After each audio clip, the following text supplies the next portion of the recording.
Okay, so I went up and got me some food. I changed my clothes so I wasn't so nasty.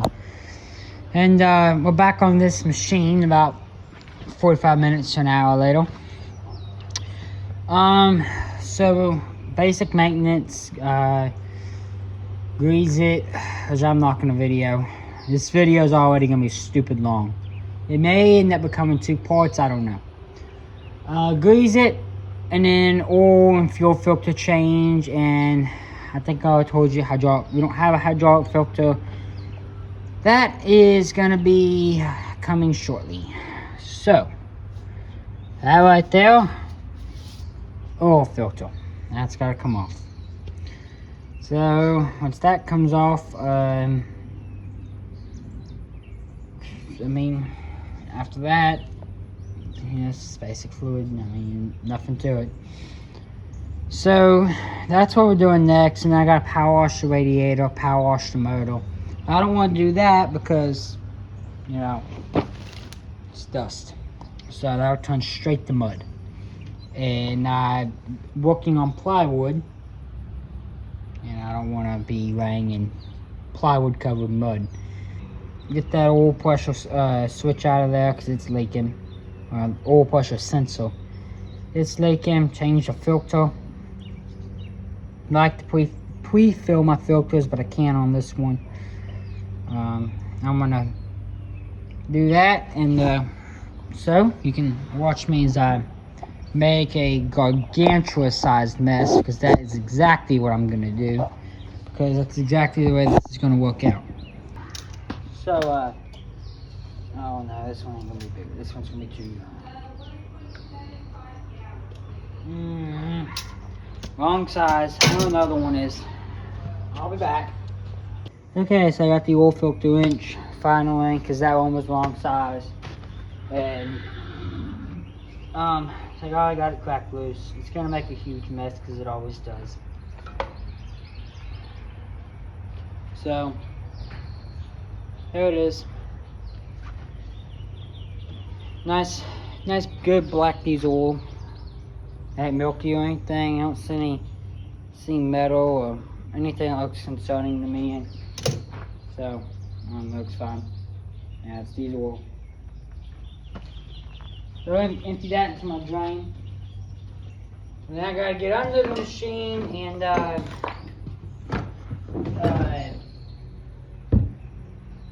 gotta get under the machine and put the pull the drain bolt for the oil. I'm sorry, I'm tired. So I'm gonna make sure this is the right filter, because I don't want it to be the wrong one. 8, 4, 2, 5. Okay, so this is the right one.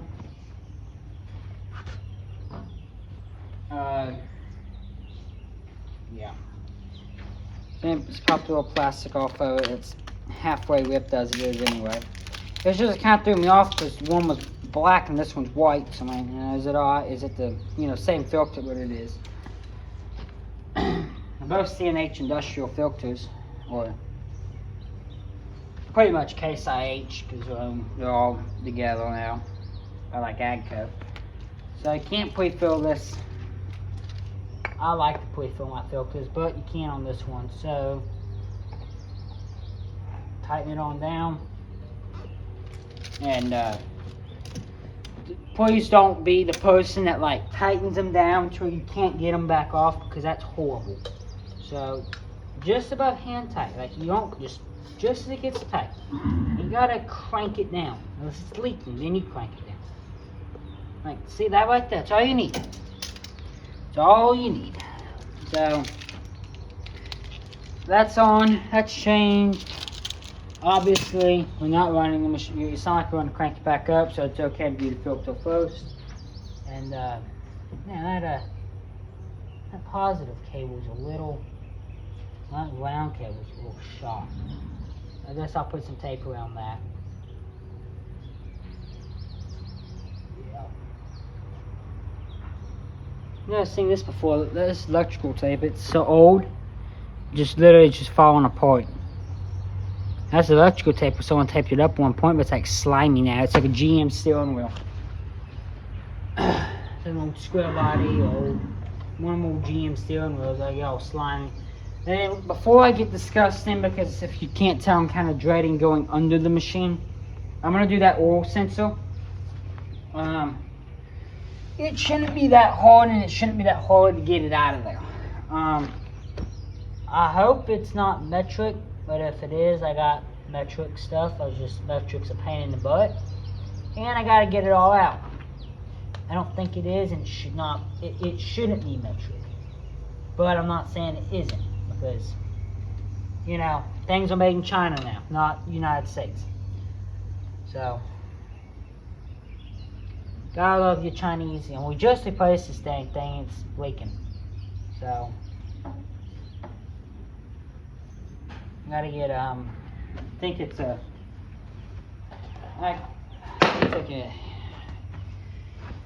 3/4 socket, maybe. I think is what it is. I don't really remember. I remember it has to be a deep well. You remember that? I'm gonna try to pop with this 7/8 winch I got handy right here. Now it laughs at that. Okay, this was an inch. Now it laughs at that. Oh, yeah, it's 7/8 too. Okay, so I got impact little extension with kind of a swivel on it, and I'm gonna see if I can't get this popped out of here. Okay. Come on, don't do this. Don't be dumb. Of course, it's gonna be stuck in here. Back in. Get it out.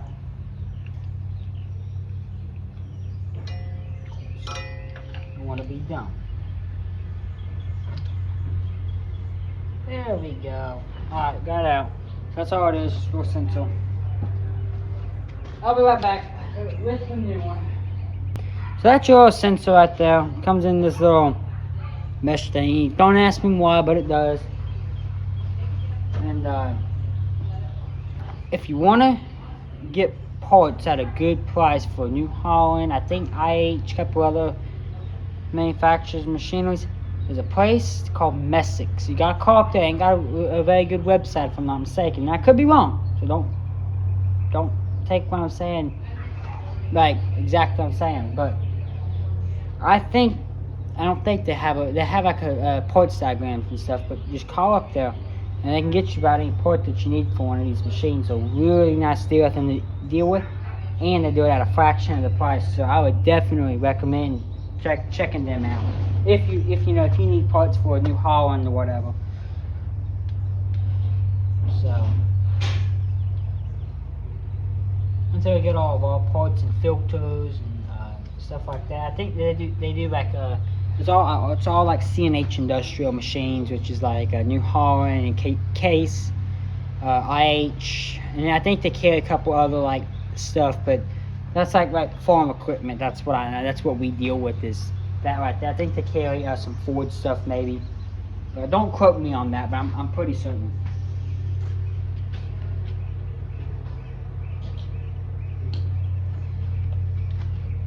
Not sponsored or anything. Probably never will be. But just trying to help y'all save a buck. That's where like all this stuff came from.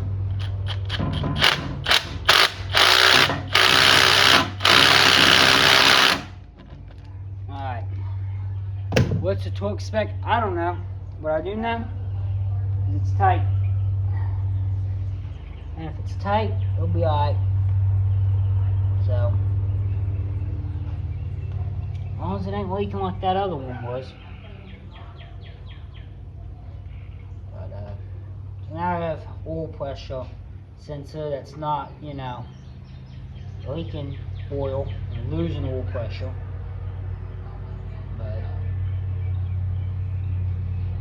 it's it needs to be done. Of course, I don't have the Phillips head screwdriver over here. It's in my truck, and I don't want to walk the 30 feet to go get it, so I'm not going to. Alright, that's tight enough. It's tight. I'm going to put this in the old sensor. It's just a little screw that holds your wire on. It's pretty self-explanatory. You just undo the sensor and put the new one in there and put the little screw back in it, but it ain't that hard. But that's how you do it. So this is your fuel. Well, I think this is your fuel filter. I actually we bought this for something else. Actually thinking it was for that, but turns out last little 5 right there makes a huge difference. And mine was like a 6 or something. Well, long story short, the Amazon, when I bought it off Amazon, this is what showed up, and I knew that was not right. So now it's got some cheap filter on there. Well, I was gonna have a Wix, but you know, that's just the way she goes. So I'm gonna see if this is the right one. It looks like it might be, but I don't want to put the wrong one on it. I'm gonna look at it, and then I'm gonna move y'all and bring you back after I've looked at it. So see you then. Well, that didn't take long to figure out. I'm not a real wise old fella, but I'd say that and that are 2 separate things. So yeah, that ain't gonna do what I need it to do. So they're running skid steer. They gotta get work done too. So sorry about the noise. I can't do anything about it. Life's gotta go on. But yeah, that ain't gonna work. So I guess that's just gonna go in my shop. Maybe one day I'll buy something that it fits. I don't know. It's a brand new filter. I hate throwing it. I'm not gonna throw it away because it's just the wrong thing to do to a brand new filter. So oops, sorry, I bumped the camera. Alright, thank y'all. Sit there. So I ain't gonna get a fuel filter. We'll order that one. It'll be here not after the hydraulic filter. And I know everybody's like, well, you need to keep your servicing at the same time. Well, we do what we can do. At least it's getting an oil change. I mean, you know what I'm saying? I mean, at least it's getting done. But if we are in the same ballpark, and I'm gonna take that battery cable up, and then I'll take you under there with me when I change the oil. It's just a negative battery cable. It's just frayed, and I don't want to buy a new one, so we're going to take it back up. Battery cables are expensive nowadays. I'll throw a little electrical tape around it, call it good. It'll get another 10 years out of it. I'm sure it's never going to cause us an issue.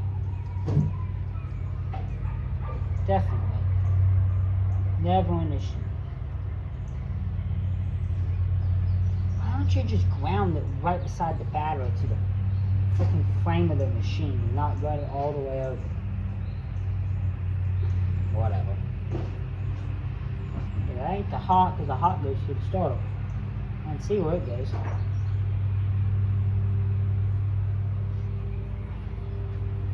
It's kind of hard to wrap this, so it's not going to be very pretty. But anything covering is better than nothing covering it, so we're going to call it mint. And the old horrible frayed electrical tape is actually not that horrible.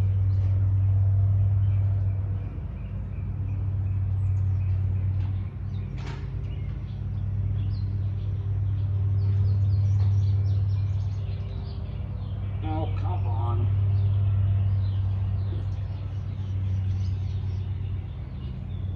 I try to save my rolls when you're getting low for things like this, because you can get them in a lot tighter places. But well, you don't always get that lucky. But it's nice when you can, because half the time you end up getting lost, and it's, well, a lost cause at that point. It ain't real pretty, but it's effective, and that's what matters. It isn't a display a wire showing. That's what I care about. So there's your hope y'all can see it. Can you see it? Yeah, you should be able to. Well, needless to say,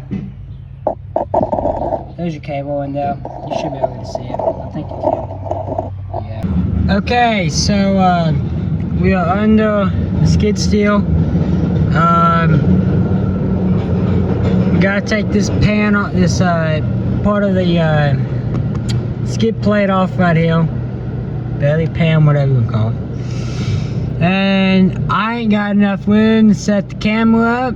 I mean, I'll explain to you what I've done when it's done, but I'm not gonna film it because I don't have enough space. I have about 6 inches of space, and that ain't enough. So I'm gonna get this done and then bring you back when it's done. So see you then.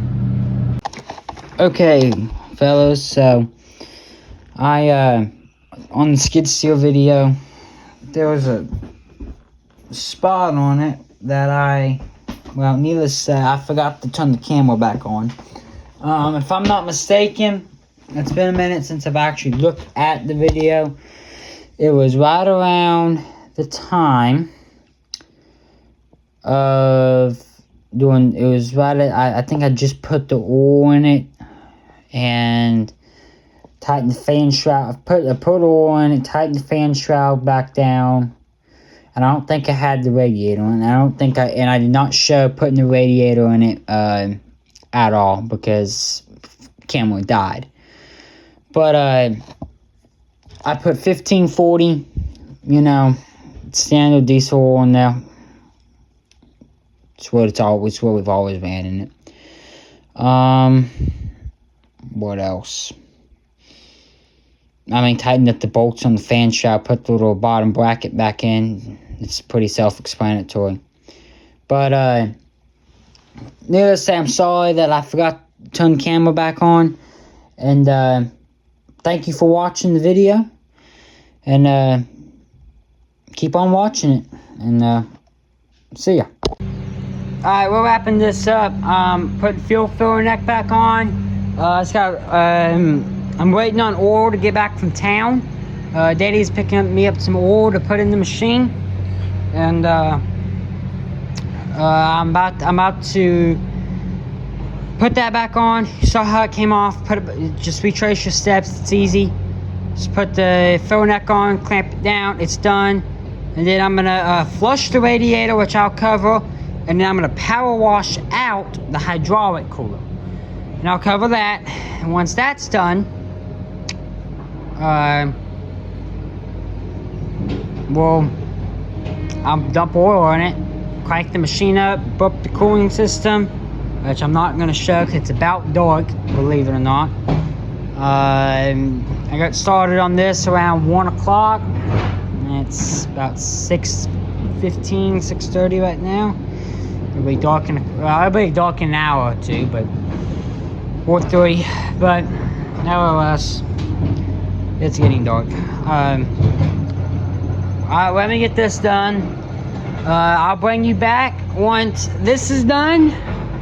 And we're on to flushing out the radiator, which is sitting in the bed of my truck. And then I'll power wash that. And I'll put you on, I'll put you on the little speedy uppity thing on the camera. And I ain't gonna power wash the motor or anything. I'm just leaving it alone. I mean, it's nasty. It's been nasty. It's gonna stay nasty. And it's just gonna get back nasty if I power wash it. And quite frankly, I don't want the electronic troubles that are gonna come out of it getting soaked. I'm not gonna do that. And that can be dealt with another day. So I'm gonna get that bolt. I'm gonna get all this back together. See you in just a minute. Okay, it's all back together, other than radiator and the little bottom piece I silicone back together with the little stripping on it. Power wash that out, put that back in. I'm not videoing power washing. It's pretty self-explanatory. Okay, so machine's power washed, the whole thing. Got the cab, all that. It's all done. Motor, it's a lot cleaner now. Camera did not press record when I was doing. I didn't press record on the camera. I was doing all that, so it, you know, that didn't get filmed, of course, but it'll be alright. Y'all saw me taking it apart, so everything's power washed. The wheels are all cleaned up, looking nice. Maybe right back dirty, but it's nice for right now. I got a little water on the seat and seat cover, but I didn't power wash the gauge crusher, obviously.